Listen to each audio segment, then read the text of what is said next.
In the beginning there was only God. No stars pierced the void, no sky arched over land, no water rippled, no breath stirred. There was no earth, no heaven, only the infinite presence of the Creator. He existed outside of time, above space, complete within himself. And then, with no warning, he spoke, "Let there be light." In that instant, light shattered the darkness. Not a sunrise, not a flicker, but a blazing division between shadow and radiance. It was not sunlight. No sun had yet been formed. This light was elemental, primordial, called into being by the word of God. It stood in stark contrast to the formless chaos, and God saw it was good. He called the light day and the darkness night. And evening passed and morning came the first day, but he was only beginning. On the second day God spoke again. "Let there be a vault between the waters to separate water from water." The heavens stretched open. The expanse of sky was pulled like a canopy over the deep. The waters above and below divided. Clouds hovered, mist rolled. The breath of life began to whisper, filling the unseen realm. It was the second day. On the third day, the voice came once more. "Let the water under the sky be gathered to one place, and let dry ground appear." At his command, mountains rose, valleys sank, rivers twisted and gathered, lakes were carved, oceans roared. The land emerged from the depths like a newborn world drenched in divine power. And God called the dry ground earth, and the gathered waters he called seas. He looked at them, and again it was good.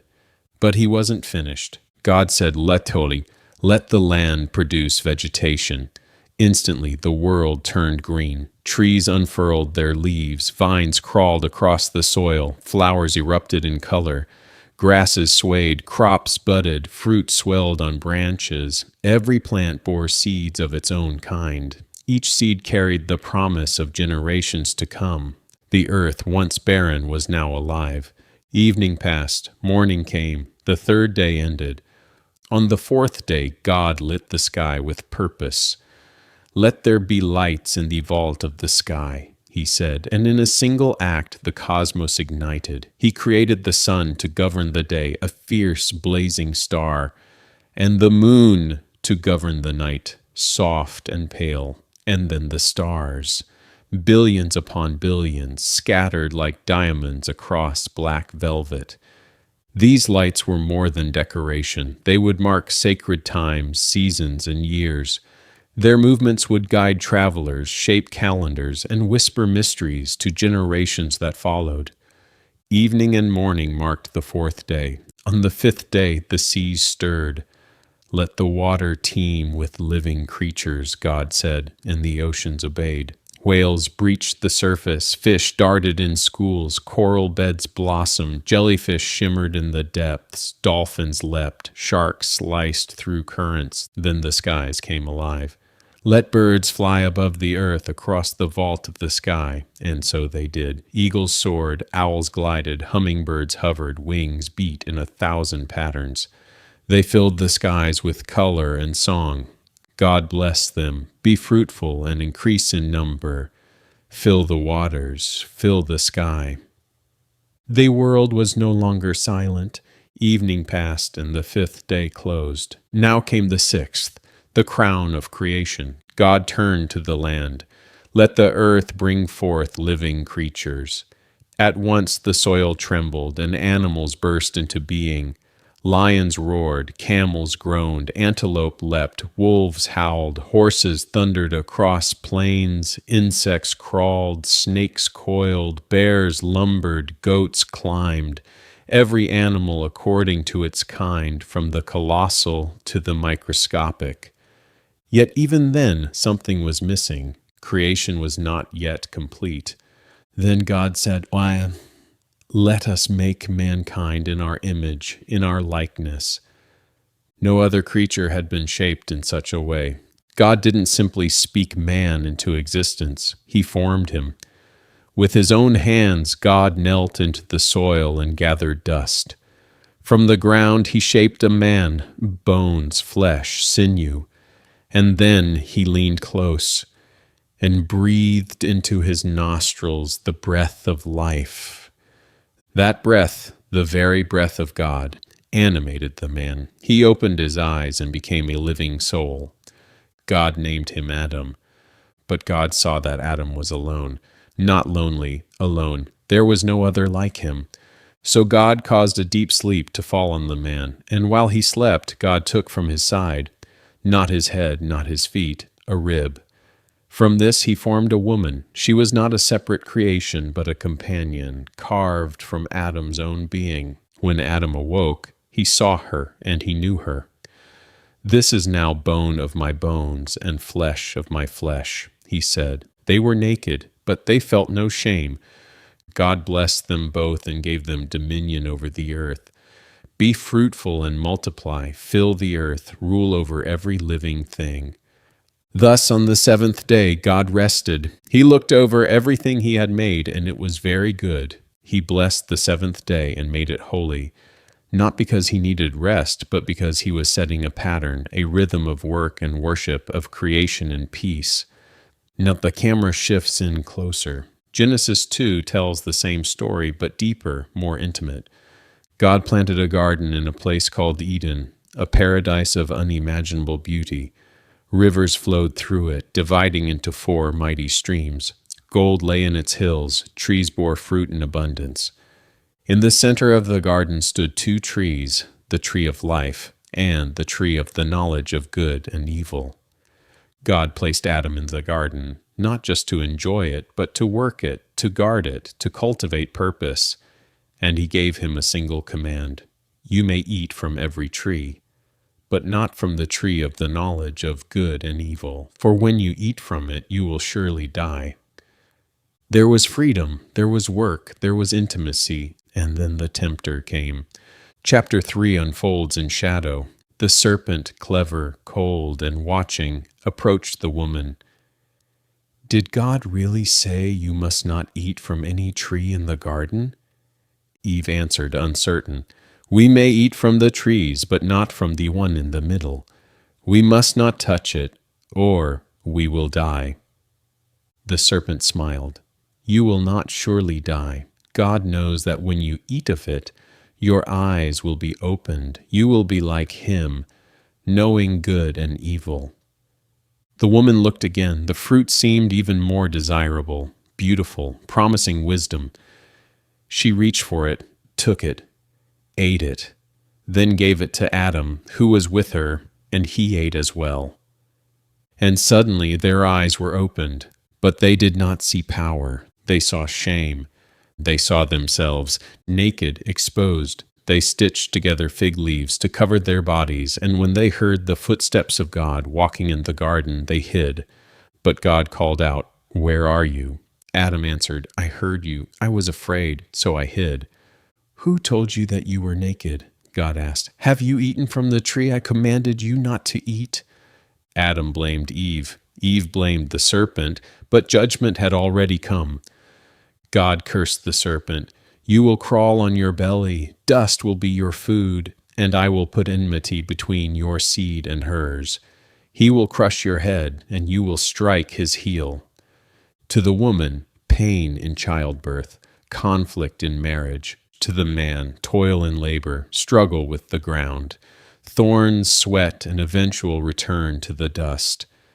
But even here, grace stirred. God clothed them, not with leaves, but with animal skins. A life had been taken, blood had been shed, a covering had been made. Then he drove them out, east of Eden, and placed angels and a flaming sword to guard the way to the tree of life. They had lost paradise, but they had not lost God's attention. Then life beyond Eden began. Eve bore a son, Cain, and then another, Abel. Cain became a farmer, working the soil. Abel kept flocks. Both brought offerings to God. Cain brought produce from the land. Abel brought the best of his firstborn sheep. And God looked with favor on Abel's gift, but not Cain's. Cain's heart burned with jealousy. God warned him, Why are you angry? If you do what is right, you will be accepted, but if not, sin is crouching at your door. Its desire is to have you, but you must rule over it. Cain ignored the warning. He led Abel into the field and killed him. The first murder. Brother against brother. Life taken not by God, but by man. God came again. Where is your brother? Cain replied coldly, Am I my brother's keeper? But God said, Your brother's blood cries out to me from the ground. Cain was cursed. The soil would reject him. He would be a wanderer. But God still showed mercy. He placed a mark on Cain, a sign of protection, so no one would take vengeance. Cain fled east. He built a city. He had descendants. One of them, Lamech, became a symbol of escalating violence, boasting of killing and revenge. Yet even amid ruin, hope returned. Eve bore another son, Seth, and through Seth, men and women began again to call on the name of the Lord. The story of humanity had begun, flawed, fragile, but not forsaken. Time stretched across the face of the earth like a long shadow. The line of Adam continued, and so began the slow echo of death. Genesis 5 records the passing of generations like a litany of lives lived and ended. Each man was born, had children, and returned to the ground, over and over, and he died. The promise of Eden lost lingered in the rhythm of mortality, but even here, the line of Seth carried a spark of hope. Adam lived 930 years and died. Seth begat Enosh. Enosh begat Kenan. Kenan begat Mahalalel, who begat Jared. From Jared came Enoch, and here the rhythm broke.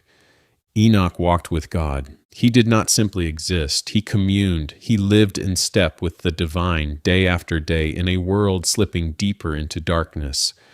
And then one day he was gone. God took him. Enoch never tasted death.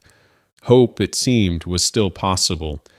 After Enoch came Methuselah, the longest living man, then Lamech, and finally Noah, a name that would not be forgotten. Lamech named his son with a prophetic sigh. He will comfort us in the labor and pain caused by the ground the Lord has cursed. A hope wrapped in the memory of Eden's loss. And as Noah grew, the world decayed. By the time Genesis 6 begins, the beauty of creation had been scarred. Humanity had multiplied, but not in wisdom. The earth was full, but also full of violence, cruelty, and rebellion. Everywhere God looked, he saw wickedness, not only in action, but in the very desires of the human heart. It was as if every imagination, every intent was bent toward evil, always. The divine heart grieved. This was not rage, this was sorrow. The Lord regretted that he had made human beings on the earth, and his heart was deeply troubled. He resolved to start again. I will wipe from the face of the earth the human race I have created, for I regret that I have made them. But then, an exception, Noah found favor in the eyes of the Lord. One man, righteous, blameless among his generation and faithful. In a world spinning toward judgment, Noah walked with God. God spoke to him. He revealed the plan. The end was coming, not by fire or sword, but by water. A flood that would cover everything, cleanse everything, unmake everything. And Noah would build a vessel. The ark was not a boat. It was a floating fortress, a box of survival, 300 cubits long, 50 wide, 30 high, 3 decks, 1 door, 1 window. God gave precise instructions, not for beauty, for survival. For I am going to bring floodwaters on the earth to destroy all life under the heavens, he said. Everything on earth will perish, but I will establish my covenant with you. Noah listened. He obeyed. He began to build. As the world continued in its wickedness, eating, drinking, marrying, ignoring, Noah cut wood, hammered beams, sealed the ark with pitch. He worked by faith, laughed at by neighbors, mocked by the wicked. But he continued. Years passed, and then came the time to gather. God told Noah, "Go into the ark, you and your whole family, because I have found you righteous." He brought with him 7 pairs of every clean animal, and 1 pair of each unclean: birds, creeping things, beasts of the field, male and female, all preserved by divine order. When Noah was 600 years old, the flood began. On that day the fountains of the great deep burst forth, and the windows of the heavens were opened. Water rose from beneath and fell from above. Rain battered the earth for 40 days and 40 nights. Rivers swelled, oceans rose, mountains disappeared beneath the waves. Everything that had the breath of life perished. The ark alone remained, lifted by the flood, carried over the drowned face of the world. Inside the ark, the silence grew. The storm had passed, the rains had stopped, but the waters remained. 150 days. The ark drifted alone. Then God remembered Noah. He sent a wind over the earth, and the waters began to recede. The fountains of the deep were sealed, the windows of heaven closed, the judgment subsided. In the 7th month the ark came to rest on the mountains of Ararat, but the earth was not yet dry. Noah waited. He opened the window and sent out a raven. It flew back and forth, but did not return. Then he sent a dove. It found no place to land and returned. 7 days passed. He sent the dove again. This time it came back with an olive leaf, a sign. Life had returned to the land. 7 more days. He released the dove once more. It did not return. The ground was drying. Then, more than a year after the rain began, God said, "Come out of the ark." Noah, his family, and every living creature emerged, and the first thing Noah did was worship. He built an altar. He took some of the clean animals and birds and offered them as a burnt sacrifice, and God was pleased. The Lord smelled the aroma and said in his heart, "Never again will I curse the ground because of humans, even though every inclination of the human heart is evil from childhood." Grace had entered the covenant. Then God blessed Noah and his sons. "Be fruitful, multiply, fill the earth." It was a new beginning, but this world would be different from the one before. Now the fear of man would be on every animal. Now humanity could eat meat, though not blood, for life is in the blood. Now justice would be required. Whoever shed human blood would pay with his own, for man was made in the image of God.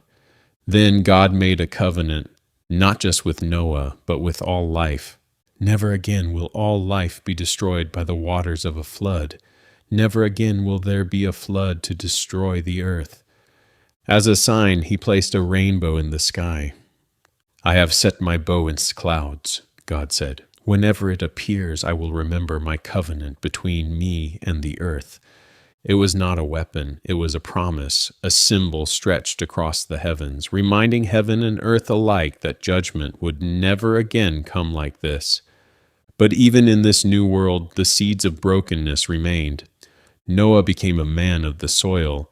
He planted a vineyard, he drank its wine, he became drunk, he lay uncovered in his tent. One of his sons, Ham, the father of Canaan, saw his father's nakedness and told his brothers. But Shem and Japheth took a garment, walked in backward, and covered their father without looking. When Noah awoke and learned what Ham had done, he spoke a curse. "Cursed be Canaan, the lowest of slaves will he be to his brothers."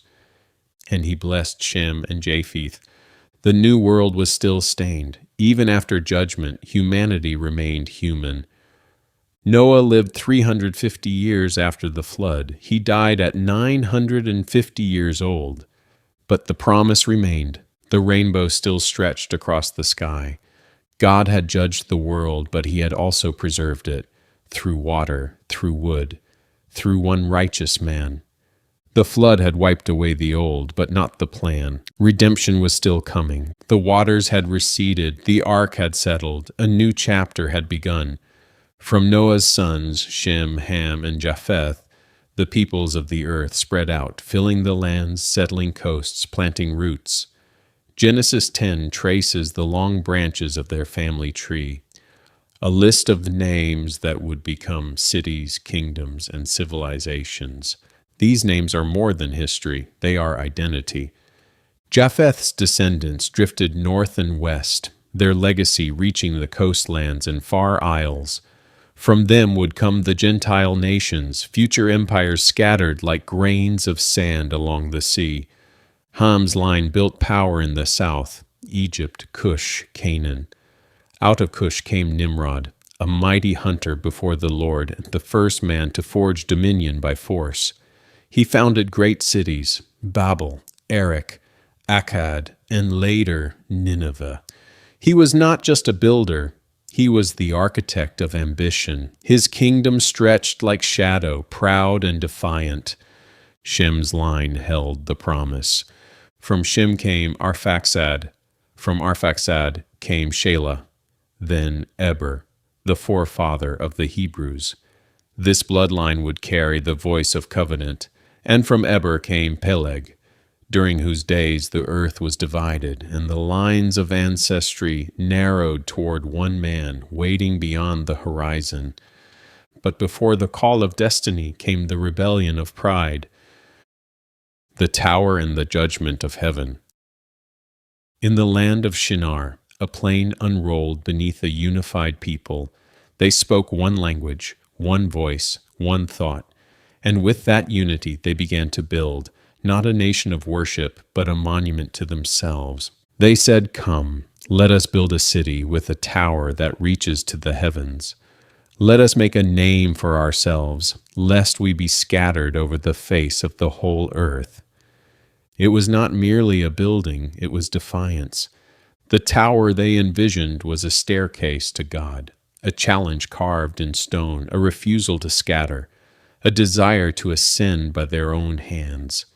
So the Lord came down to see what the children of men were building, and he said, "If as one people speaking the same language they have begun to do this, then nothing they plan will be impossible for them." So he acted, not with fire or flood, but with confusion. He struck their tongues, divided their speech. The unity of man shattered into fragments. In a moment their voices turned foreign. Understanding dissolved into noise. They could no longer work, could no longer cooperate. The tower stood half-finished, abandoned as to dust. They called the place Babel, because there the Lord confused the language of the whole earth, and from there the people were scattered, just as they had feared. The story narrows again. The chapter ends not with the fall of Babel, but with the line of Shem. 10 generations pass, from Arphaxad to Shelah to Eber, then Peleg, Reu, Serug, Nahor, and finally Terah, a man who lived in Ur of the Chaldeans, a city of idols and moon worship. Terah had 3 sons, Abram, Nahor, and Haran. But it was Abram, not the oldest, not the most powerful, who would carry the weight of promise. Abram's brother Haran died in Ur, leaving behind a son, Lot. And when Terah gathered his household and set out for Canaan, they stopped short and settled in Haran, the city that bore the name of his lost son. There Terah died, and the voice of God broke into the silence. The call of Abram. Genesis 12 begins with a command and a promise. The Lord said to Abram, "Go from your country, your people, and your father's household to the land I will show you. I will make you into a great nation, and I will bless you. I will make your name great, and you will be a blessing. I will bless those who bless you, and whoever curses you I will curse, and all peoples on earth will be blessed through you." There was no roadmap, no destination, only a voice and a promise that the world would be changed through him. And Abram obeyed. At 75 years old, he left Haran with his wife Sarai, his nephew Lot, his possessions, and the people they had acquired. They set out for Canaan. When they arrived, the Lord appeared again and said, To your offspring I will give this land. And there, under the great trees of Moreh at Shechem, Abram built an altar. From Shechem he moved to the hills between Bethel and Ai, pitched his tent, and built another altar, calling on the name of the Lord, but famine drove them further. Egypt and the first test. The land was dry, the crops failed, hunger pressed in. So Abram went down to Egypt, but fear whispered to him. Sarai, his wife, was beautiful, and Abram feared the Egyptians would kill him to take her. So he asked her to say she was his sister. When they arrived, Pharaoh's men praised her beauty, and she was taken into Pharaoh's house.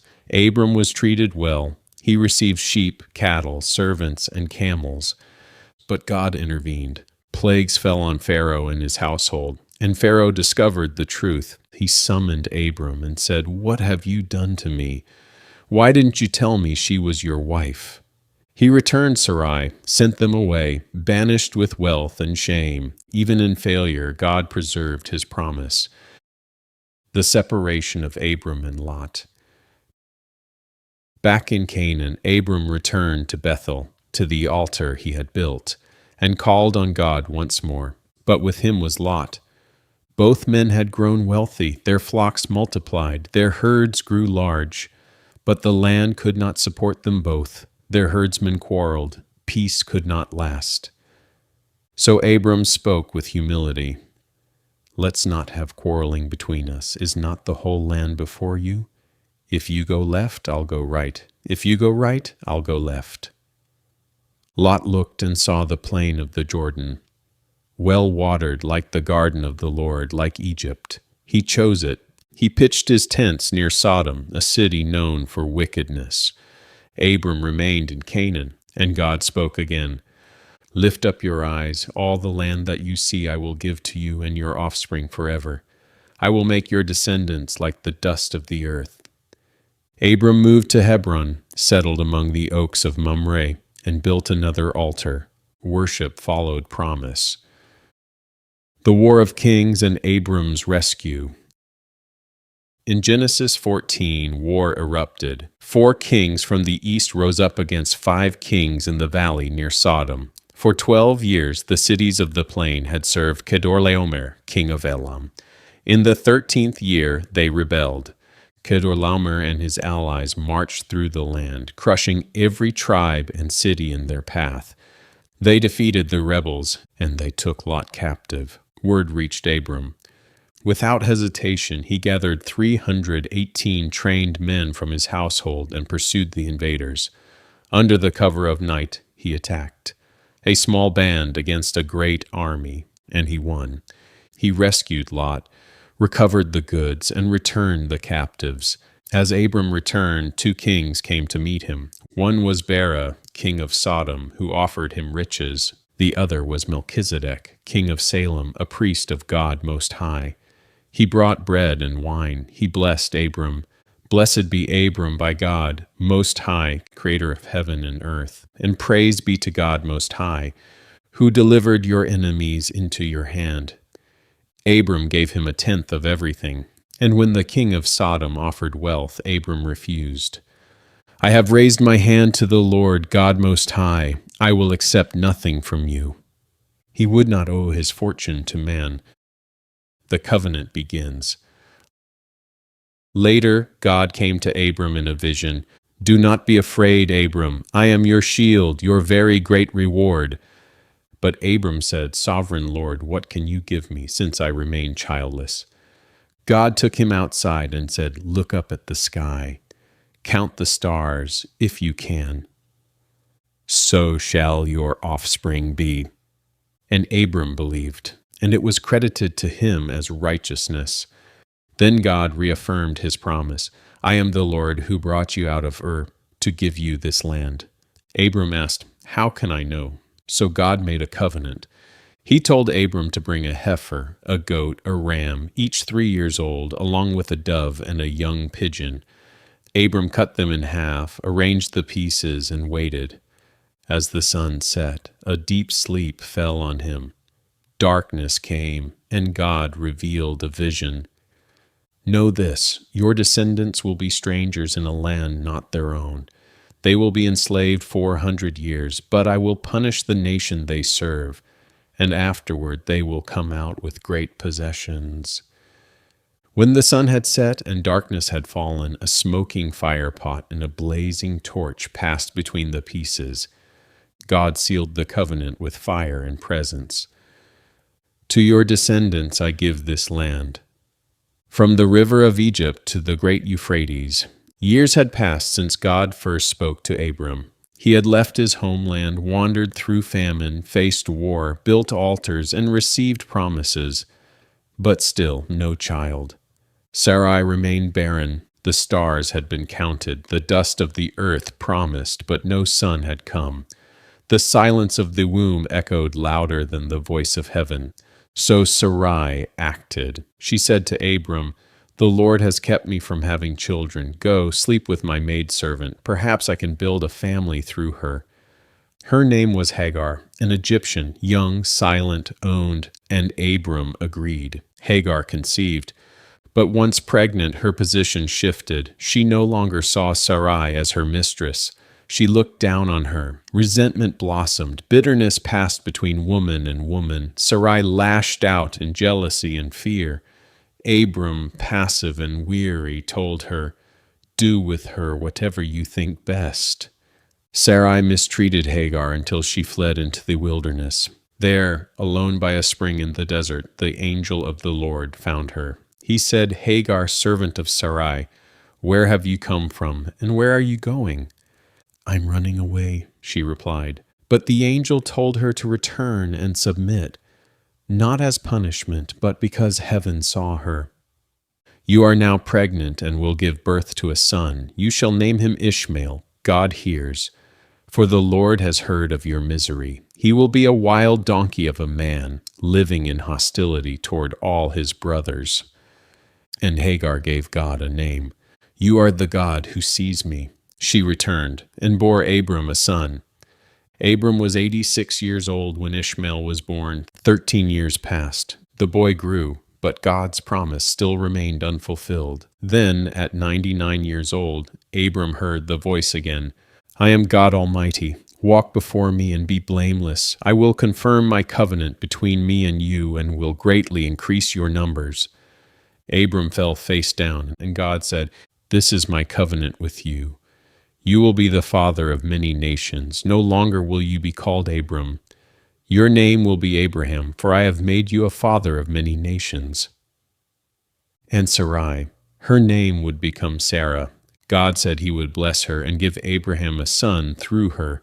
She would be the mother of nations. Kings would come from her. Abraham laughed, not out of mockery, but disbelief. Will a child be born to a man 100 years old? Will Sarah bear a child at 90? He said, "If only Ishmael might live under your blessing." But God said, "No. Your wife Sarah will bear you a son, and you will call him Isaac, and I will establish my covenant with him." As for Ishmael, he would be blessed too, a great nation, 12 rulers, but the covenant, the sacred thread, would pass through Isaac. That very day Abraham obeyed the sign of the covenant. Circumcision. He circumcised himself, Ishmael, and every male in his household. It was painful, costly, a mark etched into flesh, but it was obedience. Sometime later, 3 visitors came. Abraham was sitting at the entrance of his tent, in the heat of the day near the great trees of Mamre.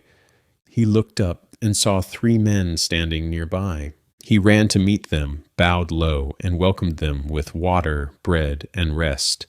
He brought curds and milk and a tender calf, and stood as they ate. Then one of them, the Lord himself in human form, said, "Where is your wife Sarah?" "In the tent," Abraham replied. And the Lord said, "I will surely return to you about this time next year, and Sarah your wife will have a son." Sarah, listening behind the flap of the tent, laughed to herself. She was old, her body long past childbearing, her heart guarded. But the Lord heard. He said, "Why did Sarah laugh? Is anything too hard for the Lord?" Sarah denied it. "I did not laugh." But he replied, "Yes, you did." Then the 3 men turned toward Sodom. God revealed his plan. The outcry against Sodom and Gomorrah was great. Their sin was grievous. He was going to investigate to see if the cries matched the corruption. But Abraham stepped forward. What if there are 50 righteous in the city? Will you sweep it away? God said no.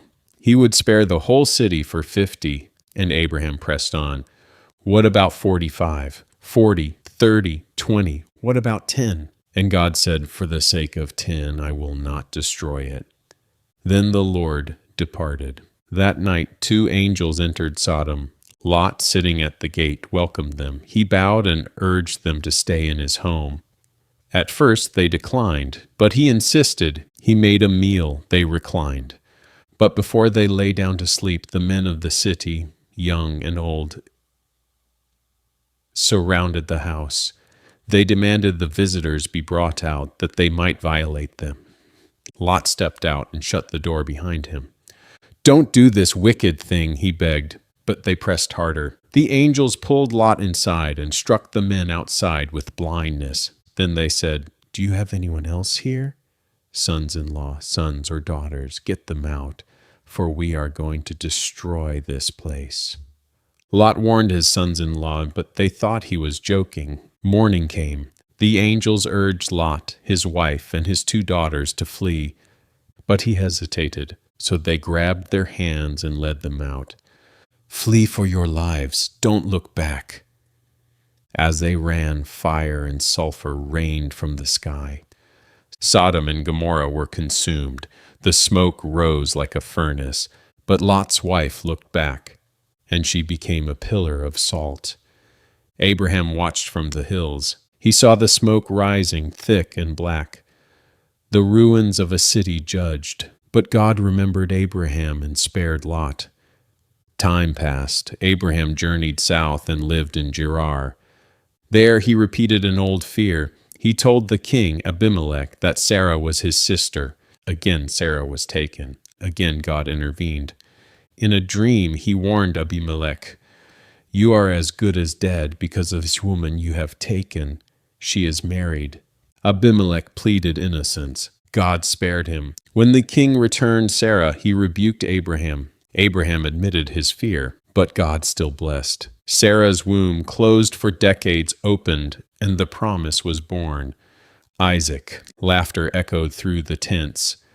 No longer the laughter of doubt, but of wonder. Sarah said, God has brought me laughter, and everyone who hears about this will laugh with me.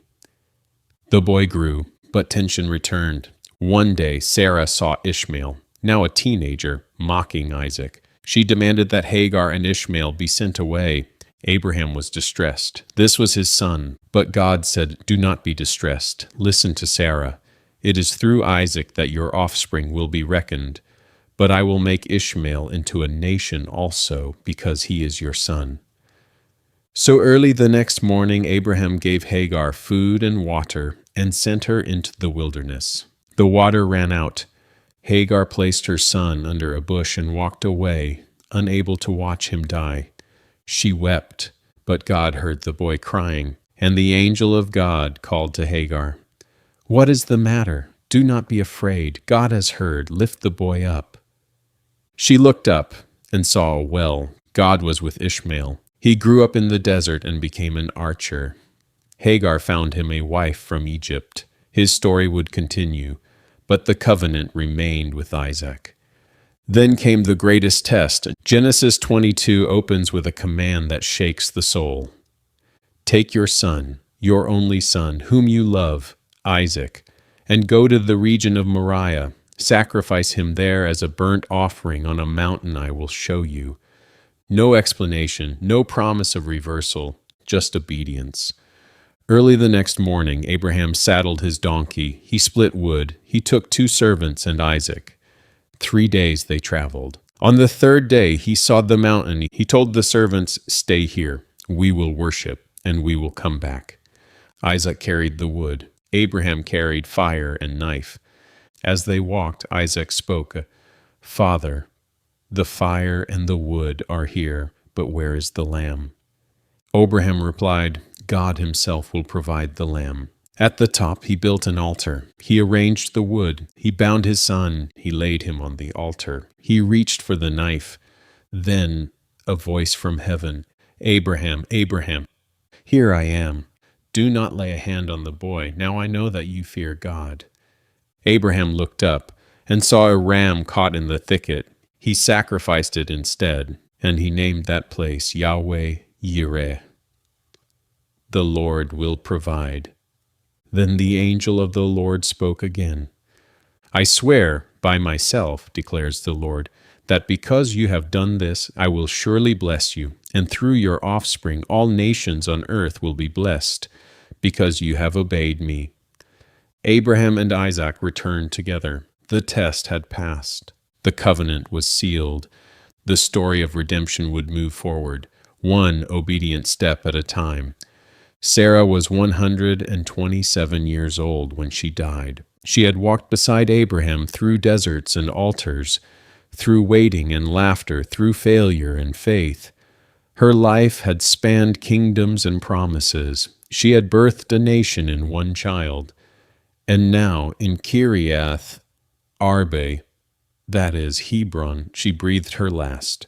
Abraham mourned.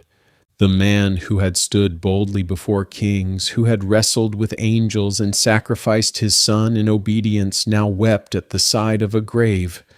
Then he rose. Though God had promised him the land, he did not yet own even a place to bury his wife. So he spoke to the Hittites. "I am a foreigner and stranger among you. Sell me some property for a burial site." They honored him, called him a prince of God, offered him the choicest of tombs. Abraham asked to purchase the cave of Machpelah, owned by Ephron, son of Zohar. Ephron offered it as a gift, but Abraham insisted on paying. And so, in full view of witnesses, he weighed out 400 shekels of silver, and the field with its cave and trees became his. There, Abraham buried Sarah. It was the first piece of the promised land he ever owned.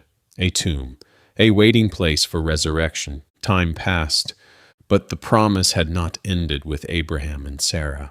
Now it was Isaac's turn to continue the line. But Isaac had no wife, so Abraham called his most trusted servant, likely Eliezer of Damascus, and gave him a solemn charge. "Put your hand under my thigh and swear by the Lord, the God of heaven and earth, that you will not get a wife for my son from the daughters of the Canaanites. Go to my country and my own relatives and get a wife for Isaac." The servant agreed. He took 10 camels, gifts of silver and gold, and departed northward to Mesopotamia, to the city of Nahor. As he approached, he prayed, "Lord God of my master Abraham, and grant me success today. May it be that when I say to a young woman, 'Please let down your jar that I may drink,' and she says, 'Drink, and I'll water your camels too,' let her be the one you have chosen for Isaac." Before he finished praying, Rebekah appeared. She was beautiful, unmarried, and carrying a water jar on her shoulder. When the servant asked her for a drink, she lowered the jar and said, "Drink, and I'll draw water for your camels too." It was more than hospitality. It was a precise answer to prayer. He watched in silence as she drew water again and again, until all the camels were satisfied. Then he gave her a gold nose ring and 2 bracelets, and asked, "Whose daughter are you?" She replied, "I am the daughter of Bethuel, son of Milcah, who was the wife of Nahor."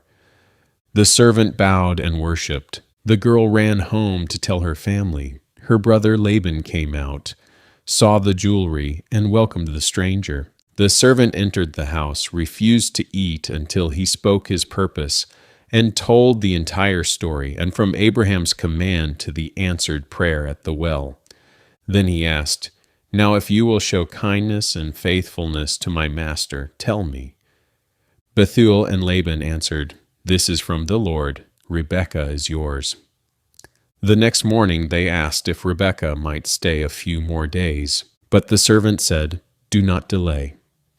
They called Rebekah and asked her directly, "Will you go with this man?" She said, "I will go." So they blessed her, "Our sister, May you increase to thousands upon thousands. May your offspring possess the gates of their enemies. Rebekah mounted the camel. The journey began. Meanwhile, Isaac was in the Negev, walking in the field toward evening. He looked up and saw the caravan approaching. Rebekah looked up and saw Isaac. She asked, "Who is that man walking to meet us?" The servant answered, "He is my master." She covered herself with a veil. The servant told Isaac everything, and Isaac brought her into his mother Sarah's tent. He married her, he loved her, and he was comforted after his mother's death. Abraham lived on, and in his final years he married again, a woman named Keturah. Through her he had 6 more sons, Zimran, Yokshan, Medan, Midian, Ishbak, and Shua. Their names would echo through the deserts, especially the Midianites, who would reappear in Israel's later story. But Abraham gave everything he owned to Isaac. To the sons of his concubines he gave gifts and sent them away, eastward, away from Isaac, to preserve the inheritance of the covenant. Abraham lived 175 years. Then he breathed his last and died, full of years. Isaac and Ishmael, once divided, came together to bury their father in the cave of Machpelah, beside Sarah. After Abraham's death, God blessed Isaac. He settled near Beer Lahai Roi, the well of the living one who sees me. The promise had passed on. Then the focus shifts briefly to Ishmael. 12 sons, 12 rulers, just as God had said. His descendants settled from Havilah to Shur, near Egypt, a wide territory, a wild people. He lived 137 years, and he too died. But the spotlight would no longer follow him. The story belonged now to Isaac and Rebekah, and already a new waiting had begun. Rebekah was barren. But this time Isaac did not turn to human schemes. He prayed to the Lord on her behalf, and the Lord answered. She conceived not 1 child, but 2.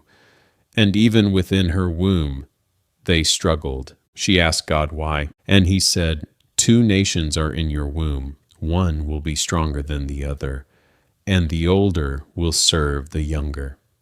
In time, she gave birth to twins. The first came out red and hairy. They named him Esau.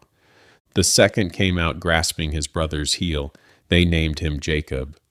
Isaac was 60 years old. The story was far from over. The line of promise had passed from Abraham to Isaac, and would soon pass again. Famine returned to the land, not like the famine in Abraham's day, but once again hunger spread across Canaan, and the future of the promise seemed to hang by a thread. So Isaac prepared to leave, to go down into Egypt where there was grain, but the Lord stopped him. "Do not go down to Egypt," God said. "Live in the land where I tell you to live. Stay in this land for a while, and I will be with you and bless you." And there, in the silence of scarcity, the covenant was renewed. "I will make your descendants as numerous as the stars in the sky, and will give them all these lands, and through your offspring all nations on earth will be blessed, because Abraham obeyed me." So Isaac stayed. He settled in Gerar, in the land of the Philistines. But fear once again whispered in a familiar tone. Isaac, like his father before him, told the men of the city that Rebekah was his sister, afraid that they would kill him to take her. But Abimelech, the king, saw Isaac caressing Rebekah and realized the truth. He summoned Isaac and rebuked him. "You could have brought guilt upon us," he said. "One of the men might have slept with your wife." Then he issued a decree. "Anyone who harms this man or his wife shall surely be put to death." God blessed Isaac. He planted crops, and in that year reaped 100-fold. His flocks increased, his servants multiplied, and soon he became so powerful that the Philistines grew jealous. They stopped up his wells. So Isaac moved. He reopened the wells his father had dug. But the herdsmen of Gerar quarreled with him. He dug again. Another dispute. He moved again, dug once more. And this time, no quarrel. So he named it Rehoboth. "Now the Lord has given us room, and we will flourish in the land." Then he went up to Beersheba. and that night God appeared again. I am the God of your father Abraham. Do not be afraid, for I am with you. I will bless you and increase your descendants. Isaac built an altar, pitched his tent, dug another well, and there peace came. Abimelech came from Gerar, not to fight, but to make a treaty. We saw clearly that the Lord was with you, he said. Let us swear that we will do you no harm. They made a covenant, shared a meal, and parted in peace. Isaac had not been a warrior like Abraham, nor a visionary like Jacob would become. But he was steady, faithful, a quiet keeper of the promise. But not all was well in his household. Esau, his firstborn, had grown wild and restless. At 40, he married 2 Hittite women, Judith and Basemeth, and they became a source of grief to Isaac and Rebekah. Their hearts were not aligned with the ways of the covenant. Their presence brought tension, bitterness, and sorrow into the tents of Isaac's house. Meanwhile, Jacob remained close to home, quiet, thoughtful, cunning. The twins had grown into opposites. Esau, a skilled hunter, impulsive and strong. Jacob, a shepherd, watchful and patient. Years before, Esau had traded his birthright to Jacob for a bowl of stew. Hungry, careless, unaware of the weight of what he had given away. But now came the moment of blessing. Isaac, old and nearly blind, called for Esau. "My son," he said, "I am now an old man and don't know the day of my death. Take your bow and hunt some game for me. Prepare the kind of food I like so that I may give you my blessing before I die." Rebekah was listening. She remembered the prophecy spoken before the twins were born. The older will serve the younger. And she acted. She told Jacob to bring 2 goats. She prepared Isaac's favorite meal. She dressed Jacob in Esau's clothes. She covered his hands and neck with goat skin to mimic Esau's hairy skin. Jacob entered the tent. "My father," he said, "who are you, my son?" "I am Esau," Jacob lied. "Sit up and eat so that you may give me your blessing." Isaac was uncertain. "The voice is Jacob's," he said, "but the hands are Esau's." He ate, he drank, he kissed his sons and smelled the clothes of the field, and he blessed him. "May God give you heaven's dew and earth's richness. May nations serve you. Be Lord over your brothers. Cursed be those who curse you, and blessed be those who bless you." Jacob had received the birthright, and now the blessing. He left the tent. Moments later, Esau returned. He prepared the meal, entered. "My father, sit up and eat." Isaac trembled violently. "Who was it then that hunted game and brought it to me? I blessed him, and he is blessed." Esau cried out, "Bless me too, my father." But it was too late. "Your brother came deceitfully and took your blessing." Esau wept bitterly. "Do you have only one blessing, my father?" Isaac spoke again. "Your dwelling will be away from the earth's richness. You will live by the sword and serve your brother. But when you grow restless, you will throw his yoke from your neck." Esau hated Jacob. He said in his heart, "The days of mourning for my father are near. Then I will kill my brother Jacob." Rebekah heard, and she warned Jacob, "Flee at once to my brother Laban in Haran. Stay with him until Esau's fury subsides." And Isaac too summoned Jacob. He said, "Do not marry a Canaanite woman. Go to Paddan Aram, to the house of Bethuel. Take a wife there from the daughters of Laban, your mother's brother."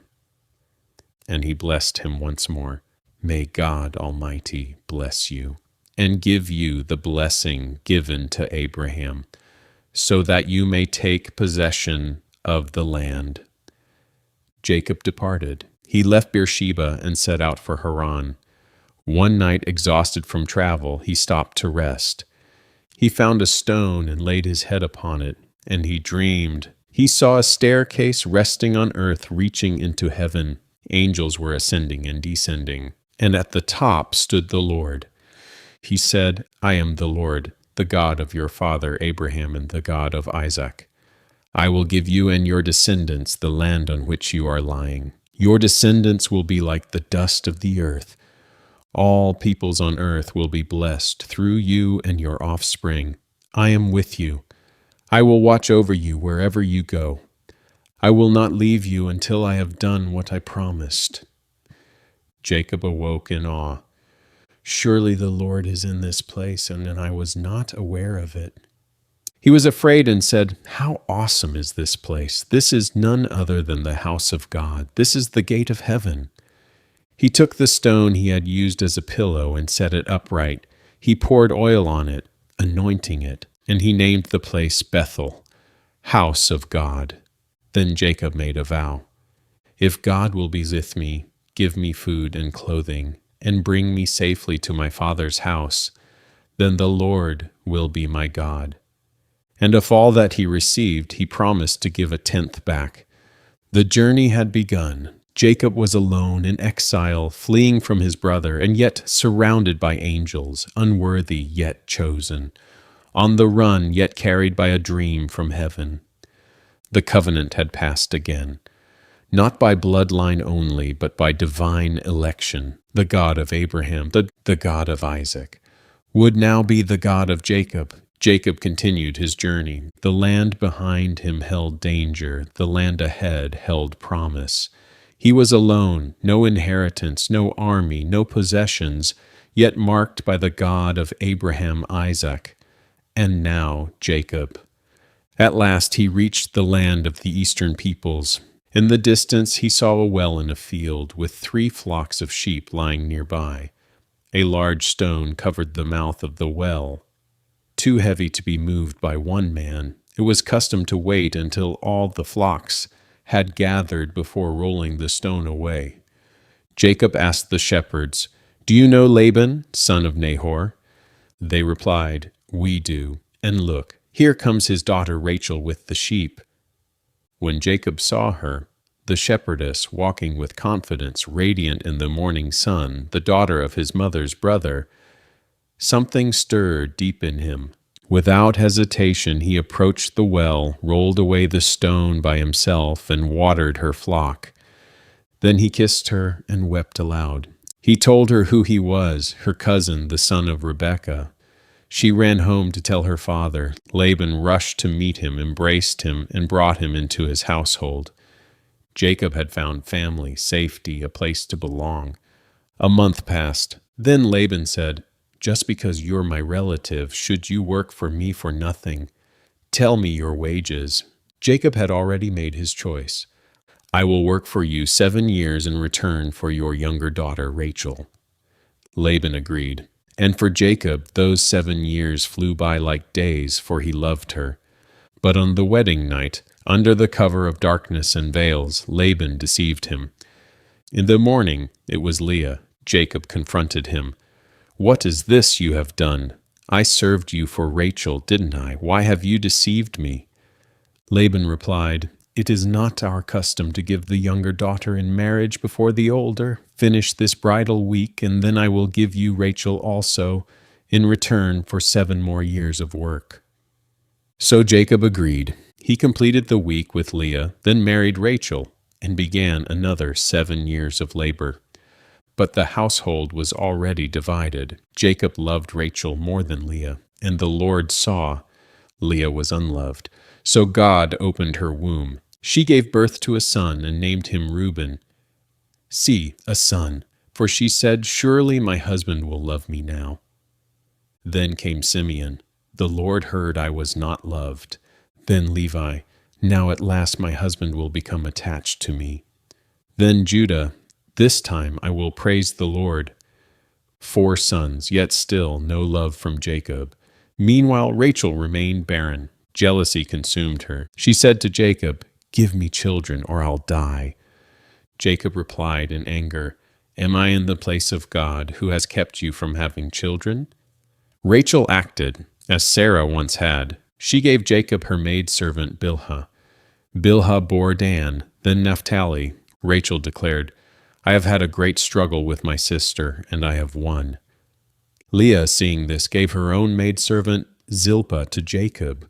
Zilpah bore Gad, then Asher. Still the rivalry continued. During wheat harvest, Reuben found mandrakes thought to aid fertility. Rachel asked Leah for them. Leah replied bitterly, "Wasn't it enough you took my husband? Will you take my son's mandrakes too?" Rachel made a trade. That night Leah went to Jacob and said, "I have hired you with my son's mandrakes." She bore Issachar, then Zebulun, and a daughter, Dinah. Finally, God remembered Rachel. She conceived and gave birth to a son, Joseph. "May the Lord add to me another son," she said. After Joseph's birth, Jacob said to Laban, "Send me on my way. Let me go back to my own homeland. Give me my wives and children for whom I have served you." Laban pleaded, "If I have found favor in your eyes, stay. I have learned by divination that the Lord has blessed me because of you." He said, "Name your wages, and I will pay them." But Jacob had already seen the truth. His labor had enriched Laban, but his own hands were still empty. So he proposed a new deal. "Let me go through your flocks today. I'll remove every speckled, spotted, and dark-colored animal. They'll be my wages." Laban agreed. But that very day he secretly removed all such animals and put them 3 days' journey away, giving Jacob nothing to start with. Still Jacob worked, and God gave him wisdom. He used branches, peeling bark to expose white wood, placing them in watering troughs where the flocks mated. Miraculously, the stronger animals gave birth to speckled and spotted offspring. Jacob kept those for himself. In time, he became very wealthy, with large flocks, male and female servants, camels and donkeys. Laban's sons grew bitter. "Jacob has taken everything our father owned and gained all this wealth from what belonged to our father." Laban's attitude toward him changed. Then the Lord said, "Go back to the land of your fathers. I will be with you." Jacob called Rachel and Leah to the field.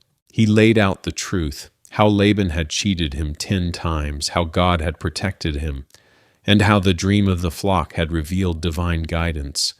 Rachel and Leah, for once united, said, "Do whatever God has told you." So Jacob gathered his family. While Laban was away shearing sheep, they fled. Rachel, without Jacob's knowledge, stole her father's household gods, small idols, symbols of inheritance and authority. 3 days later, Laban found out. He pursued them for 7 days, overtaking them in the hill country of Gilead. But the night before, God came to Laban in a dream. "Be careful not to say anything to Jacob, either good or bad." When Laban reached them, he confronted Jacob. "Why did you run off like this? Why didn't you let me send you away with songs and celebration? You didn't even let me kiss my grandchildren and daughters goodbye." Jacob answered with honesty, "I was afraid. I thought you would take your daughters by force." Then Laban asked, "Why did you steal my gods?" Jacob, unaware of Rachel's theft, said, "If you find anyone with your gods, they shall not live." Laban searched the tents. He entered Rachel's tent last. She had hidden the idols in a camel's saddle and sat on them. She said, "I cannot rise, my lord. I'm having my monthly period." He found nothing. Jacob grew angry. "What is my crime? You've searched everything. What have you found that belongs to you?" Then he laid out his years of service. "For 20 years I've been with you. Your sheep and goats never miscarried. I never ate rams from your flocks. I bore the loss myself. Day and night, heat and cold, sleep fled from my eyes. It was like this for 20 years, 14 for your daughters, 6 for your flocks. If God had not been with me, surely you would have sent me away empty-handed." Laban replied, "These women are my daughters. These children are my children. The flocks are mine, but what can I do today?" So they made a covenant. Jacob set up a stone pillar. They gathered stones and made a heap. Laban said, "This heap is a witness between you and me today." They shared a meal. Laban called it Jegar Sahadutha, Aramaic. Jacob called it Gilead, Hebrew, Both meant witness heap. Laban also named it Mizpah. May the Lord watch between you and me when we are apart. He warned Jacob not to mistreat his daughters or take other wives. Then he said, "This heap is a witness." Early the next morning, Laban kissed his grandchildren and daughters, and he returned home. Jacob was free. After 20 years of deception, toil, and exile, he was finally heading home. But one fear still remained: Esau. Jacob was going home, but home was not safe. Years had passed since he had fled from Esau, but time doesn't always heal old wounds. Now, as he approached Canaan, word came that Esau was coming with 400 men. It didn't sound like a welcome. Jacob was afraid, distressed. He split his people into 2 camps, thinking, if Esau attacks one, the other may escape. Then for the first time in years, Jacob prayed, "O God of my father Abraham, God of my father Isaac, you told me, 'Go back to your country and I will make you prosper.' I am unworthy of all the kindness and faithfulness you've shown me. Save me, I pray, from the hand of my brother Esau. For you promised, 'I will make your descendants like the sand of the sea.'" It was a prayer of humility, of fear, of trust. Then Jacob prepared a gift, a massive peace offering, hundreds of animals, goats, sheep, camels, cows, bulls, donkeys, in waves, driven ahead of him. He told his servants, when Esau meets you and asks, say, "They belong to your servant Jacob. They are a gift, and he is behind us." Jacob thought, "I will pacify him with these gifts. Perhaps he will receive me." That night Jacob sent his family across the river Jabbok, and he remained alone. Then a figure emerged in the darkness, a man, silent, strong, and they wrestled all night, no words, just struggle, flesh against flesh, dust rising from the earth. Jacob clung with everything he had. When the man saw that Jacob would not let go, he touched his hip and dislocated it. Still Jacob held on. "Let me go," the man said, "for it is daybreak." But Jacob answered, I will not let you go unless you bless me." The man asked, "What is your name?" "Jacob." And the man said, "Your name will no longer be Jacob, but Israel, because you have struggled with God and with humans and have overcome." Jacob said, "Please tell me your name." But the man replied, "Why do you ask my name?" And he blessed him there. Jacob called the place Peniel, face of God. For I saw God face to face, and yet my life was spared. The sun rose as he limped away. He would never walk the same again. Esau was near. Jacob looked up and saw his brother coming. He went ahead of his family and bowed down 7 times as he approached. But Esau ran to meet him. He embraced him, threw his arms around his neck, kissed him, and they wept. The years of hatred dissolved in a single moment of grace. Esau looked at the children and asked, "Who are these with you?" Jacob said, "They are the children God has graciously given your servant." One by one, the wives and children came forward and bowed. Then Esau asked, "What's the meaning of all these herds I met?"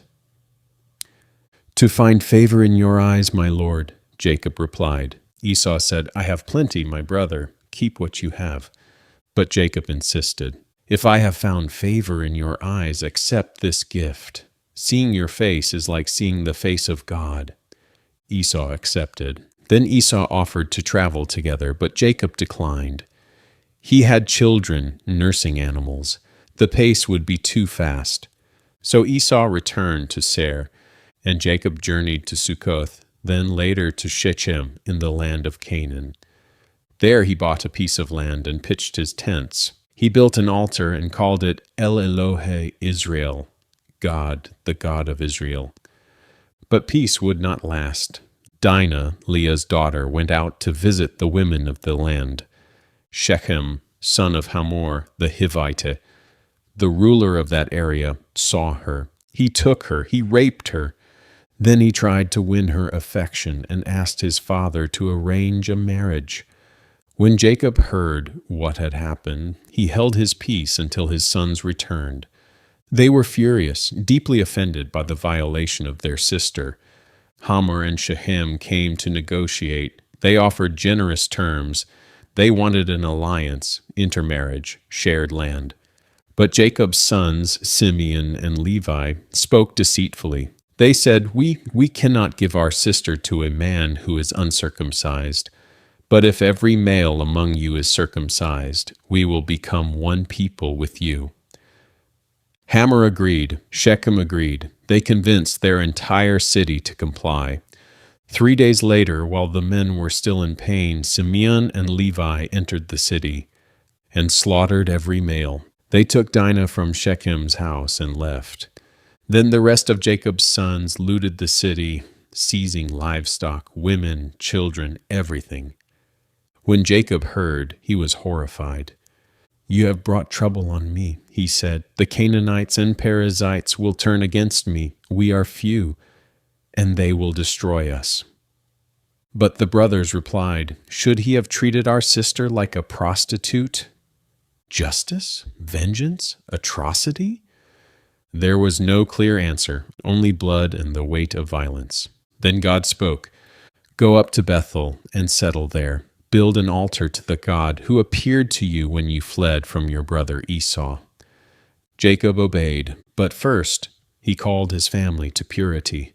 Get rid of your foreign gods, purify yourselves, change your clothes. We are going to Bethel. They handed over idols, earrings, symbols of their old lives.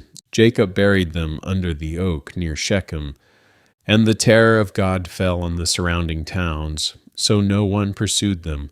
At Bethel, Jacob built an altar. He called the place El Bethel, God of the house of God. There, Deborah, Rebekah's nurse, died. They buried her under an oak and called it Allon Bakuth, Oak of Weeping. Then God appeared to Jacob again. He reaffirmed the covenant. Your name is Jacob, but you will no longer be called Jacob. Your name will be Israel. He said, I am God Almighty. Be fruitful and increase in number. A nation and a community of nations will come from you. Kings will be among your descendants. The land I gave to Abraham and Isaac, I also give to you. Jacob set up a stone pillar at the place where God had spoken to him. He poured out a drink offering. He anointed it with oil and named the place again Bethel. Then came sorrow. As they journeyed from Bethel, Rachel went into labor. It was hard. She struggled terribly. As she breathed her last, the midwife said, Don't be afraid. You have another son. Rachel named him Ben-Oni, son of my sorrow. But Jacob called him Benjamin, son of the right hand. Rachel died there on the road to Ephrath, that is Bethlehem. Jacob set up a pillar over her tomb. It still stood for generations. Rachel, the beloved, buried by the road. Jacob moved on, but more grief awaited him. While Israel was living in that land, Reuben, his firstborn, slept with Bilhah, his father's concubine, and Jacob heard of it. He said nothing, but he remembered. The firstborn son had forfeited his place. Then Jacob came to Mamre, near Hebron, where his father Isaac had lived. There Isaac breathed his last. He was 180 years old, and his sons, Jacob and Esau, buried him. The story of Isaac ended where it had begun, in the land of promise, surrounded by family. But the story of Jacob, now Israel, was far from over. 12 sons, one household, one future, and in the distance already a shadow was growing. A dreamer was about to rise. Jacob settled in the land of Canaan, the land promised to his fathers. Of all his sons, Joseph, born to him in old age, through Rachel, was the one he loved most. And he made that love visible, a richly ornamented robe, long-sleeved, flowing, beautiful, a coat of many colors. His brothers saw it. They saw the favoritism, and they hated him. But then came the dreams. Joseph told them, Listen, I dreamed we were binding sheaves in the field. My sheaf stood upright, and your sheaves gathered around it and bowed down. They hated him even more. Then another dream. This time the sun, moon, and 11 stars were bowing down to me. Even Jacob rebuked him. Will your mother and I and your brothers actually come and bow to the ground before you? But Jacob kept the matter in mind. One day Jacob sent Joseph to check on his brothers in the fields. They saw him coming, and they said, "Here comes that dreamer. Let's kill him and throw him into a cistern. Then we'll see what comes of his dreams." But Reuben spoke up. "Don't shed blood. Throw him into this pit, but don't lay a hand on him." He planned to rescue Joseph later, so they stripped Joseph of his robe and threw him into the empty cistern. Then they sat down to eat. Looking up, they saw a caravan, Ishmaelite traders, heading to Egypt. Judah said, "What will we gain if we kill our brother? Let's sell him. After all, he is our flesh and blood." So they sold Joseph for 20 shekels of silver. When Reuben returned and saw the pit empty, he tore his clothes. They dipped Joseph's robe in goat's blood, brought it to their father, and said, "We found this. Is it your son's robe?" Jacob recognized it. He tore his clothes, put on sackcloth, and mourned many days. "No," he said, "I will go down to the grave mourning my son." Joseph, meanwhile, was taken to Egypt and sold to Potiphar, an officer of Pharaoh. But the Lord was with him. Joseph prospered. Potiphar saw that everything Joseph touched succeeded, so he put him in charge of his entire household. Then came the next test. Potiphar's wife desired Joseph. Day after day she tried to seduce him, but he refused. "How could I do such a wicked thing and sin against God?" One day when no one else was in the house, she grabbed his cloak. He fled. Leaving it in her hands, she screamed, accused him of assault. And when Potiphar heard, he burned with anger. Joseph was thrown into prison, but the Lord was still with him. Even in the prison, Joseph found favor. The warden trusted him, put him in charge of the other prisoners, and again, everything Joseph did prospered. Sometime later, 2 of Pharaoh's officials, the chief cupbearer and the chief baker, were imprisoned. One night, each had a dream. Joseph noticed their sadness and said, "Do not interpretations belong to God? Tell me your dreams." The cupbearer said, "In my dream I saw a vine with 3 branches. It budded, blossomed, and grapes ripened. I took the grapes and placed them in Pharaoh's cup." Joseph said, "The 3 branches are 3 days. In 3 days Pharaoh will restore you to your position. When that happens, remember me, mention me to Pharaoh." Then the baker shared his dream. "There were 3 baskets of bread on my head. Birds were eating from the top basket." Joseph said, "The 3 baskets are 3 days. In 3 days Pharaoh will lift off your head and hang you on a tree." And it came to pass, the cupbearer was restored, the baker was executed, but the cupbearer forgot Joseph. 2 full years passed. Then Pharaoh dreamed. He stood by the Nile, and out came 7 fat, healthy cows. Then came 7 gaunt cows, and the thin cows devoured the fat ones. Then a second dream. 7 full heads of grain grew on one stalk. Then 7 thin, scorched heads sprouted and swallowed the good ones. Pharaoh was troubled. None of his magicians could interpret the dreams. Then the cupbearer remembered. He said, "Today I am reminded of my shortcomings. There was a young Hebrew in prison, and he interpreted our dreams, and everything happened as he said." Pharaoh sent for Joseph. They brought him quickly from the dungeon. He shaved, changed clothes, and stood before Pharaoh. Pharaoh said, "I have had a dream, but no one can explain it." Joseph replied, "I cannot, but God will give Pharaoh the answer he desires." Pharaoh told him the dreams. Joseph interpreted, "The dreams are one. The 7 good cows and 7 good heads of grain are 7 years of abundance. The 7 thin cows and 7 scorched heads are 7 years of famine. God has shown Pharaoh what he is about to do. There will be 7 years of great abundance. followed by 7 years of severe famine. Let Pharaoh appoint a wise man to oversee the land, to store up grain during the good years, to survive the famine. Pharaoh and his officials were pleased. Can we find anyone like this man in whom is the Spirit of God? Then Pharaoh turned to Joseph. Since God has made this known to you, you shall be in charge of my palace, and all my people will submit to your orders. Only with respect to the throne will I be greater than you. Pharaoh gave Joseph his signet ring. He dressed him in fine linen, put a gold chain around his neck, paraded him in a chariot, gave him an Egyptian name, Zaphanath Paneah, and gave him a wife, Asenath, daughter of a priest. Joseph was 30 years old, and he governed all of Egypt. During the years of abundance, Joseph stored grain in vast quantities. 2 sons were born to him, Manasseh. God has made me forget all my trouble in my father's household. Ephraim, God has made me fruitful in the land of my suffering.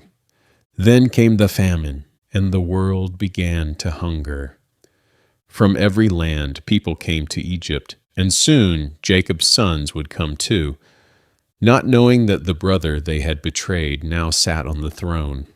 The famine was severe. Crops failed, storehouses emptied, dust hung in the air, people cried out for grain, and in Canaan Jacob looked at his sons, grown men, idle in a crisis. "Why do you just keep looking at each other?" he asked. "I have heard there is grain in Egypt.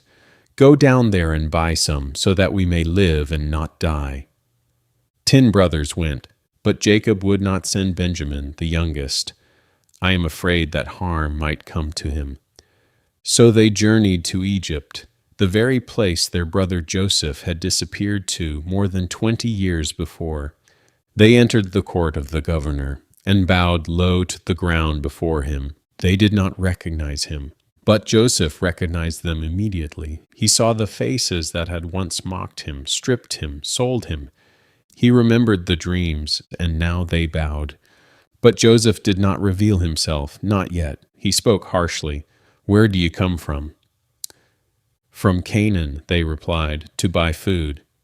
"You are spies," he accused. "You've come to see where our land is unprotected." "No, my lord," they insisted. "We are honest men, not spies. We were 12 brothers, the sons of one man. One is no more, and the youngest is now with our father." Joseph tested them.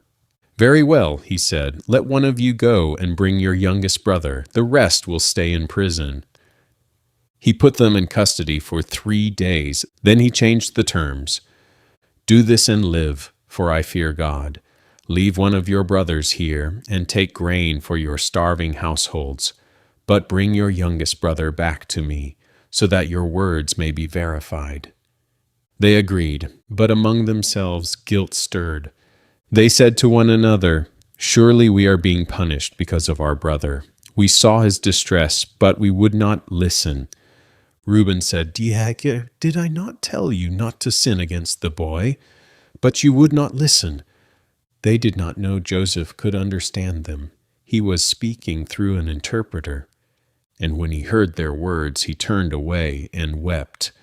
Then he chose Simeon and had him bound before their eyes. He filled their sacks with grains, but secretly returned each man's silver into his bag.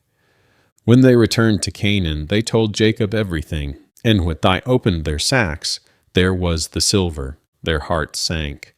"What is this God has done to us?" they cried. Jacob said, "You have deprived me of my children. Joseph is no more, Simeon is no more, and now you want to take Benjamin?" Reuben offered his own sons as a pledge, saying, "If I do not bring Benjamin back, you can put my 2 sons to death." But Jacob refused. "My son will not go down with you. His brother is dead, and he is all I have left." Time passed. The food ran out. Jacob said, "Go back and buy us a little more grain." But Judah stepped forward. "The man warned us, 'You will not see my face unless your brother is with you. Send the boy with me. I myself will be responsible. If I do not bring him back, I will bear the blame forever." Reluctantly, Jacob agreed. "Take gifts, balm, honey, spices, and myrrh, and double the silver, and take your brother. May God Almighty grant you mercy before the man."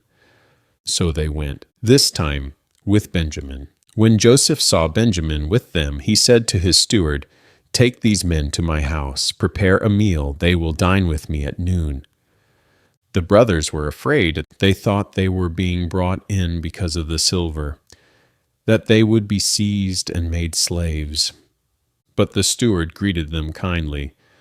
"Peace to you," he said. "Don't be afraid. Your God, the God of your father, must have put treasure in your sacks. I received your silver."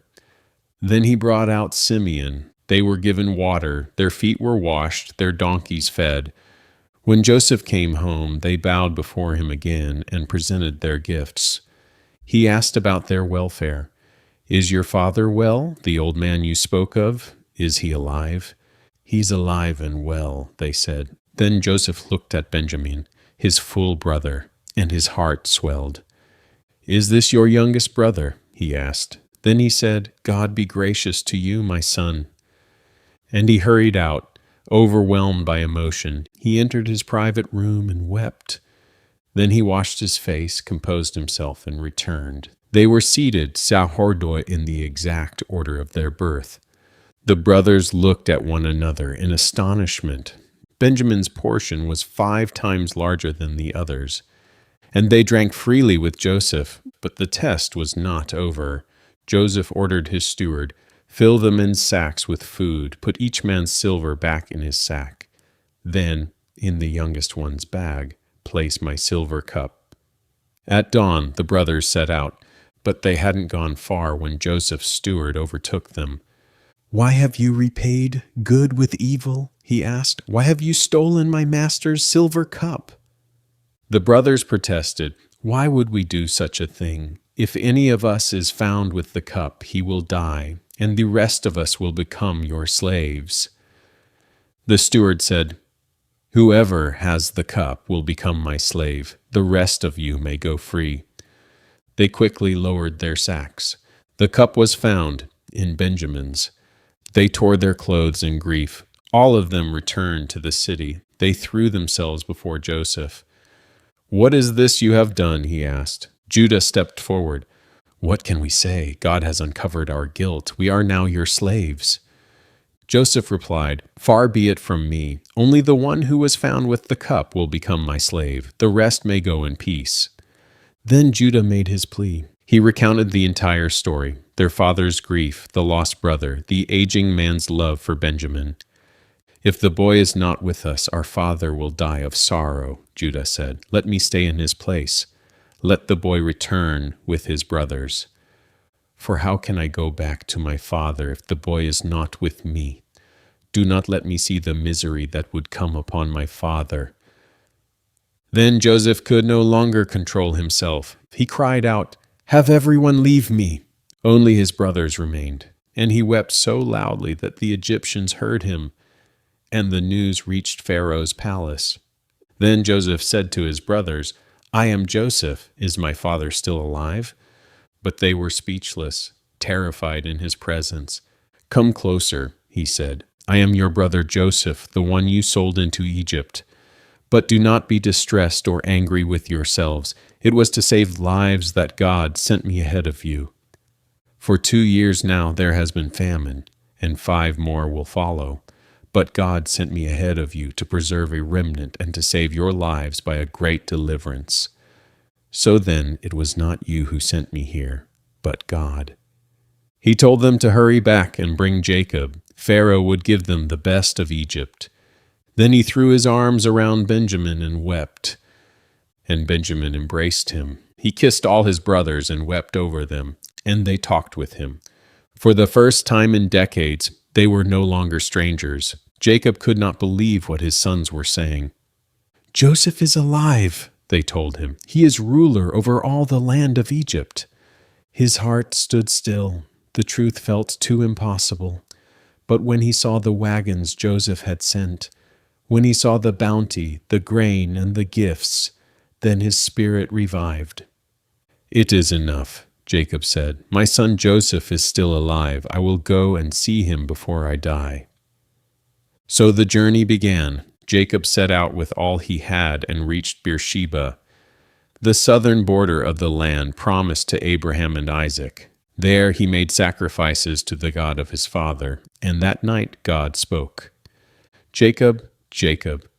"Here I am," he answered. "I am God, the God of your father," the voice said. "Do not be afraid to go down to Egypt, for there I will make you into a great nation. I will go down with you, and I will surely bring you back again, and Joseph's own hand will close your eyes." The promise that began in Canaan now passed through Egypt. Jacob and his family set out.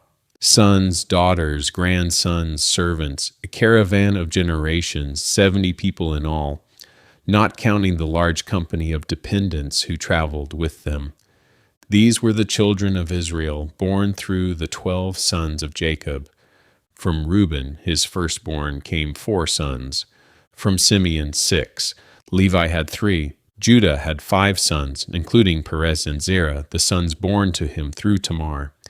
Issachar and Zebulun, sons of Leah, added their children. Then came the sons of Gad, and Asher, born through Zilpah. From Rachel came Joseph and Benjamin. Joseph's sons, born in Egypt, were Manasseh and Ephraim.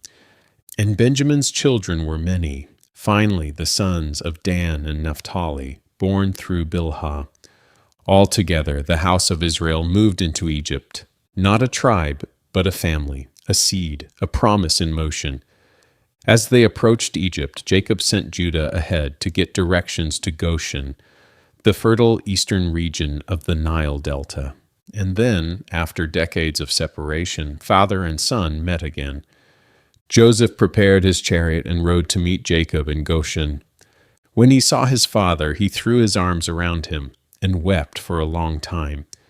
Israel said to him, "Now I am ready to die, since I have seen for myself that you are still alive." Then Joseph said to his brothers and his father's household, "I will go to Pharaoh and tell him, 'My family, the people of Canaan, have come to me. They are shepherds, and they have brought their flocks and herds and all they own.'" He instructed them, "When Pharaoh calls you and asks about your occupation, tell him you are shepherds, just as our fathers were. Then he will let you settle in Goshen, for Egyptians detest shepherds." Joseph went to Pharaoh. He said, "My father and brothers have arrived. They are in Goshen." Then he presented 5 of his brothers to Pharaoh. Pharaoh asked them, "What is your occupation?" They replied, "Your servants are shepherds, as our ancestors were." Then they added, "We have come to live here for a while, because the famine is severe in Canaan, and your servants have no pasture. Please let us settle in Goshen." Pharaoh said to Joseph, "Let them live in the best part of the land. Goshen is theirs, and if any of them are capable, put them in charge of my livestock as well." Then Joseph brought his father before Pharaoh. Jacob, the aging patriarch, bowed and blessed Pharaoh. Pharaoh asked, "How old are you?" Jacob answered, "The years of my pilgrimage are 130. My years have been few and difficult, and they do not equal the years of the pilgrimage of my fathers." And again Jacob blessed Pharaoh and left his presence. So Joseph settled his family in Egypt, giving them property in the best part of the land, the region of Ramesses, later known as the land of Goshen. He provided food for them, for his father, his brothers, and all their children, according to the number in each household. Meanwhile the famine continued. The people of Egypt and all the surrounding lands came to Joseph again and again, desperate. Their money was gone. So Joseph said, "Bring your livestock, and I will give you food in exchange." They did. When the livestock was gone, they returned once more. "We cannot hide the truth. Our money is gone. Our herds are gone. All we have left is our bodies and our land. Why should we perish before your eyes?" They asked. "Buy us and our land in exchange for food." So Joseph bought all the land of Egypt for Pharaoh. Everyone became Pharaoh's servants, some except the priests, whose land Pharaoh did not buy, for they received a fixed allotment of food. Joseph said to the people, "Today I have bought you and your land for Pharaoh. Here is seed for you to sow the land. But when harvest comes, give 1/5 to Pharaoh. The other 4/5 you may keep." They replied, "You have saved our lives. May we find favor in your eyes. We will be Pharaoh's servants." So Joseph established it as law. 1/5 of all produce would belong to Pharaoh. Only the priests were exempt. Israel, Jacob, remained in Egypt 17 more years. He lived to see the children of his children, and the nation that once was a single family grew stronger, but he never forgot the land of promise. And as the time of his death drew near, he called for Joseph.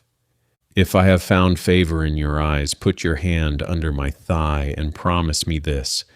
Do not bury me in Egypt. When I rest with my fathers, carry me out of this land and bury me where they are buried." Joseph swore to do so, and Israel bowed in worship, leaning on the top of his staff. The promise had not died in Egypt. It had only taken root. Time passed. Israel grew old. His body weakened, but his spirit remained sharp, anchored in the God who had carried him from Canaan to Egypt, from deceit to destiny. One day, word came to Joseph, "Your father is ill." So Joseph took his 2 sons, Manasseh and Ephraim, and went to Jacob's bedside. When Israel heard they had come, he summoned strength and sat up in bed. He looked at Joseph and said, "God Almighty appeared to me at Luz in the land of Canaan and blessed me. He said, 'I will make you fruitful and increase your numbers, and I will give this land as an everlasting possession to your descendants.'" Then Jacob did something unexpected. He claimed Joseph's sons, Ephraim and Manasseh, as his own. "Just as Reuben and Simeon are mine, so shall Ephraim and Manasseh be mine," he said. In this moment, the double portion of inheritance, normally reserved for the firstborn, passed to Joseph through his 2 sons. Jacob asked Joseph to bring the boys near so he could bless them. Joseph positioned Manasseh the elder at Jacob's right hand and Ephraim the younger at his left. But Jacob crossed his hands, placing his right hand on Ephraim's head and his left on Manasseh. Joseph tried to correct him. "Not so, my father. This one is the firstborn." But Jacob refused. "I know, my son. I know Manasseh will become great. But his younger brother will be greater, and his descendants will become a multitude of nations." So he blessed them. "The God before whom my fathers Abraham and Isaac walked, the God who has been my shepherd all my life to this day, the angel who has delivered me from all harm, may he bless these boys. May they be called by my name and the names of my fathers, and may they increase greatly upon the earth." And he set Ephraim before Manasseh. Then Jacob called for all his sons. He said, "Gather around so I can tell you what will happen to you in days to come." And he blessed each one, not just with words of affection, but with prophecy, piercing truth, and poetic vision. He turned to Reuben, his firstborn. "Unstable as water, you will not excel, for you defiled your father's bed." The consequence of sleeping with Bilhah had cost him the honor of the firstborn. To Simeon and Levi he said, "Let me not enter their council. Their swords are weapons of violence. I will scatter them in Israel." Their slaughter at Shechem had stained their legacy. Then he turned to Judah, and the blessing took a different shape. "Judah, your brothers will praise you. Your hand will be on the neck of your enemy. The scepter will not depart from Judah, nor the ruler's staff from between his feet until he to whom it belongs shall come." A royal line was being foretold. From Judah would come kings, and one day the king. Jacob moved down the line. To Zebulun, "You will live by the sea." To Issachar, a strong donkey lying between 2 burdens. To Dan, a serpent by the road that causes riders to fall. To Gad, a troop shall overcome him, but he shall overcome at last. To Asher, his food will be rich. To Naphtali, a deer let loose. Then came Joseph, Jacob's voice lifted. Joseph is a fruitful vine, whose branches climb over a wall. With bitterness archers attacked him, but his bow remained steady, because of the hand of the mighty one of Jacob, the shepherd, the rock of Israel. Your father's blessings are greater than the blessings of the ancient mountains. Let them rest on the head of Joseph. And to Benjamin, a ravenous wolf, in the morning he devours the prey. Each son received their word. Then Jacob commanded them, I am about to be gathered to my people. Bury me with my fathers in the cave of Machpelah, near Mamre, in the field Abraham bought from Ephron, the Hittite. There Abraham and Sarah were buried, Isaac and Rebekah, and there I buried Leah. When Jacob had finished giving these instructions, he drew his feet up into the bed. He breathed his last, and he was gathered to his people. Joseph fell upon his father. He wept over him, kissed him. Then he commanded his physicians to embalm Jacob, and 40 days were required. All Egypt mourned him for 70 days. Then Joseph went to Pharaoh and asked permission to bury his father in Canaan as he had sworn. Pharaoh agreed, and a great procession rose from Egypt. Chariots, horsemen, elders, dignitaries, they crossed the desert. And at the threshing floor of Atad, they held a solemn mourning for 7 days. The Canaanites who saw it said, the Egyptians are holding a solemn ceremony of mourning. So the place was called Abel Mizraim, the mourning of Egypt. Then Joseph and his brothers buried their father in the cave of Machpelah, as he had requested. The patriarch was laid to rest. But as they returned to Egypt, fear returned to the hearts of Joseph's brothers. Now that their father was gone, would Joseph seek revenge? They sent word to him. Before he died, our father left these instructions. Please forgive your brothers for the wrongs they committed in treating you so badly. Then they came and fell down before Joseph. We are your servants, they said. And Joseph wept. He said, Don't be afraid. Am I in the place of God? You intended to harm me, but God intended it for good, to accomplish what is now being done, the saving of many lives. So then, don't be afraid. I will provide for you and your children. And he reassured them and spoke kindly to them. Joseph remained in Egypt, along with his father's household. He lived to see the 3rd generation of Ephraim's children, and the children of Machir, son of Manasseh, were also placed on his knees. As the end of his life approached, he called his brothers and said, I am about to die, but God will surely come to your aid and take you up out of this land, to the land he promised on oath to Abraham, Isaac, and Jacob. Then he made them swear, when God comes to your aid, you must carry my bones up from this place. He would not be left behind. Even in death, his eyes were on the promise. And so, Joseph died at the age of 110. He was embalmed, placed in a coffin, and in that coffin, a nation's memory. In that tomb, a whisper of hope. Because Egypt was never the destination, it was only the detour. The promise still stood, and the God of Genesis, the God who created, called, judged, and redeemed, was not finished. He would lead his people out. He would keep his word, and the story would continue. If you found this video valuable, don't forget to give it a thumbs up. It helps share God's word with more people. And if you haven't already, hit that subscribe button and turn on all notifications so you never miss out on powerful biblical teachings. Thanks for watching, and until next time, God bless.